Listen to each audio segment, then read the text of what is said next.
Hi, my name is Sanjay Nambiar with Sanjay Nambiar Coaching.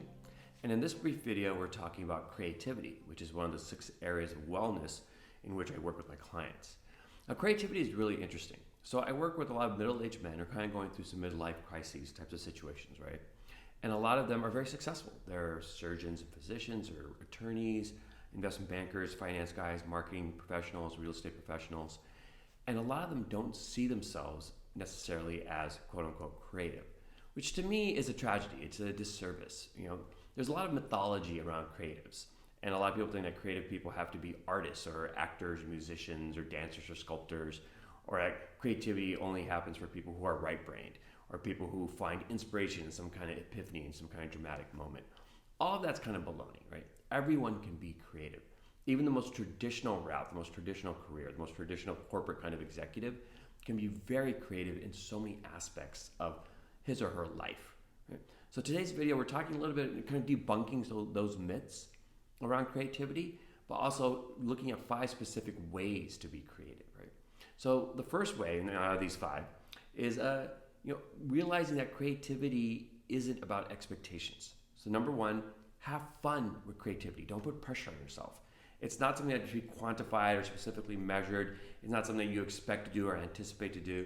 Have fun. This is about you giving something to yourself and giving to those around you in a creative way. It can be very mundane. It can be profound, somewhere in between.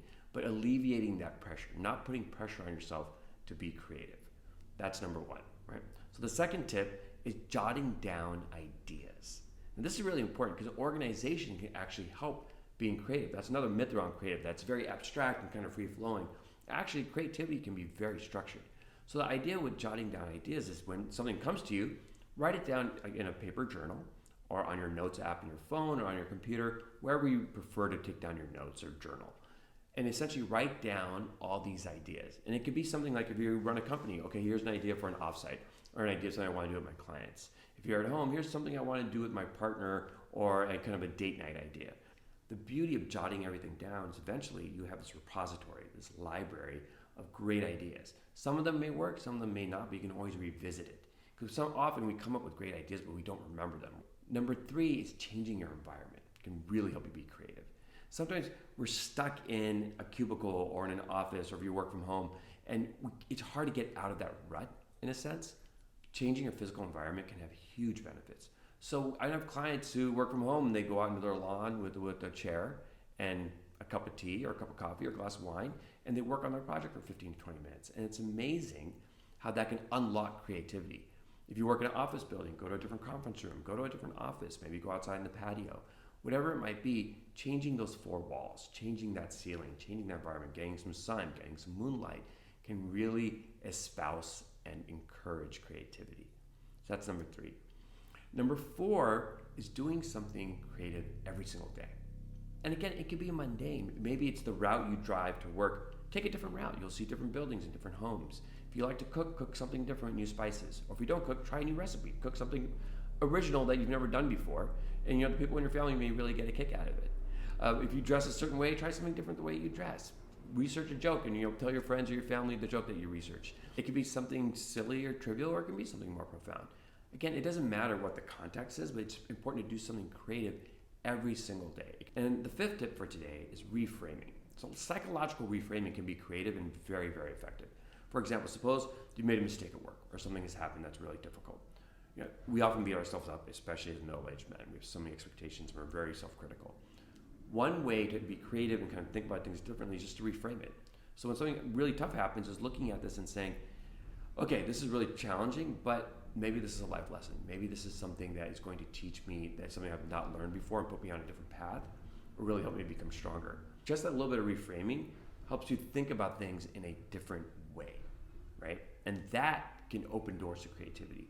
Along with reframing, the idea is like when you're reframing something, is taking a break. They're kind of related. So the idea there, when you're working on a problem that can be very challenging, we often butt our heads against a wall because we're trying to push through, and we look at the same thing over and over again. Take a specific timed break. And that could be 5 minutes, 10 minutes. And during that time, maybe you work on another project, or you go talk to a friend, or you go outside, you change your environment again. And after those 5 to 10 minutes, you come back to that problem because you had this little bit of space. And that respite, that space, when you revisit the problem you're working on, can again engender a type of creativity, a type of innovation. You're looking at things with new eyes, with fresh eyes. So coming back to what we were talking before, a lot of men don't think of themselves as creative or put creativity in a specific box, right? The idea here with coaching is that you can be creative every single day and you can access your creativity. Everyone has creativity within them. And when you are able to access your creativity, you become more successful, you become more effective, you enjoy yourself in your life a lot more, and also it can regain a sense of fun and regain a sense of purpose and regain a sense of motivation. Creativity has so many incredibly beneficial effects, and it's something that all of us have access to. So give it a shot. Try some of these 5 ideas, try other ideas, and let me know how it's going. Sanjay at sanjaynambiarcoaching.com. You can see me on my website, follow me on my social media handles and on YouTube, or you can email me anytime. I always love connecting. Thanks for your time.